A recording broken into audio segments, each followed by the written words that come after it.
Happy morning. இன்றைக்கி என்னோடய கார்டனில் ரோஜா பூக்கள் பார்க்கலாமா? சம்மர் ஸ்னோ ஒயிட் ரோஸ் தான். நேற்று 2 மொட்டாகவே இருந்துச்சு. அதனால் இந்த ஒரு கிளையில் இருக்க மொத்த கொத்தாயத்தின பூவை பறிக்கவே இல்லை. இன்றைக்கி பறிக்கணும் அப்படின்னு நினச்சிருக்கேன். எல்லா கிளைகள்லையுமே மொட்டுகள் பூத்துருச்சு. இன்றைக்கி பறிச்சிக்கலாம். அதில் இந்த பூவை பாருங்கள், லைட்டாக விரிகிறப்போ பார்க்குற ரொம்ப அழகாகவே இருக்குது. எல்லா கிளைகள்லையுமே பூக்கள் நல்லா விரிஞ்சிருச்சு. இன்றைக்கி மொத்த செடியையும் பூக்கள் கட் பண்ணி மொட்டை போட்டுடலாம். அப்புறம் பார்க்குறது மஞ்சள் பட்டன் ரோஸா, நாட்டு ரோஜா தான். இதுலேயும் ஒரு 5 பூக்கள் இருக்குது. எல்லாத்தையும் பறிச்சிக்கலாம். இல்லை அப்படின்னா அடுத்தடுத்த கிளைகள் வர்றதுக்கு கொஞ்சம் டைம் எடுக்கும். ஆனால் இதில் அழகாக கிளைகள் போட்டுக்க தான் செய்யுது. அதனால் நம்ம அதுக்கு பயப்பட வேணாம்.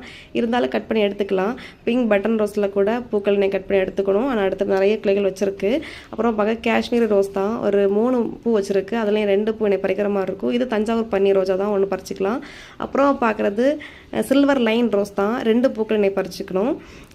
ஒன்று மொட்டாவே தான் நிற்குது. இங்கே ஒன்று மறைஞ்சு போய் உட்காந்துருக்கு பாருங்கள். இதுவும் ரொம்ப குட்டி பூவை பூத்துருக்கு. இதையும் கூட எனக்கு பறிச்சிக்கலாம்.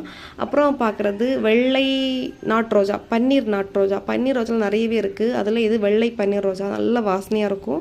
ஒரு 3-4 டேஸ் வரைக்கும் பிளானில் இருக்க பூக்கள் வடாது, அப்படியே தான் நிற்கும். அதுலேயும் இது ரொம்ப ஒயிட்டுன்னு சொல்ல முடியாது.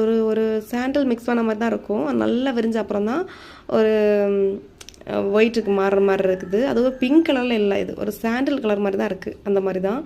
அப்புறம் பார்க்குறது 7 days sandal with pink 2 mix ஆன மாதிரி இருக்கும். இதுவும் பறிக்கிற மாதிரி இருக்குது, பறிச்சிக்கலாம்.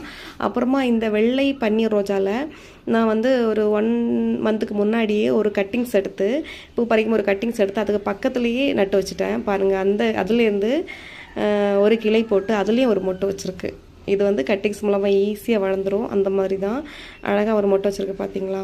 இது பன்னீர் ரோஜா, நாட்டு ரோஜா தான். சரிங்களா? நாட்டு ரோஜாக்கள் எல்லாமே கட்டிங்ஸ் மூலம் வளர்க்கக்கூடிய எல்லாமே நாட்டு ரோஜாக்கள் தான். அப்புறம் பன்னீர் பட்டன் ரோஸ் தான். இதுலேயே கூட 2 பூக்கள் வச்சுருக்கு. இதை பறிக்க வேணாம். பக்கத்துலேயே அது ஒட்டின மாதிரியே நிறைய மொட்டுக்கள் வச்சுருக்கு. அதனால் அப்படியே நிற்கட்டும்.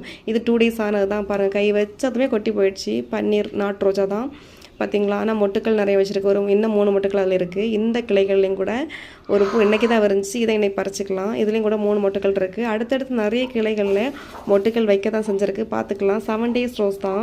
இந்த 7 டேஸ் ரோஸ் ரொம்ப கொஞ்சம் பெரிய பிளான்ட்டாகவே இருக்குது. நிறைய பேர் எங்கிட்ட கட்டிங்ஸ் கூட கேட்டிருந்தீங்க. ஆனால் இந்த பிளான்ட்டில் கட்டிங்ஸ் கொடுத்தா வேஸ்ட்டு தான். உங்களுக்கு நான் அனுப்பி விட்டேன் அப்படின்னா அது காஞ்சி போயிடும். ரோஸ் பிளான்ட் கட்டிங்ஸ் எல்லாம் இன்றைக்கி நம்ம கட் பண்ணோம் அப்படின்னா எனக்கு ஈவினிங்காகச்சும் நடணும். இல்லை அப்படின்னா அது வேஸ்ட் தான். அதனாலேயே நான் யாருக்குமே அனுப்புகிறதா இல்லை.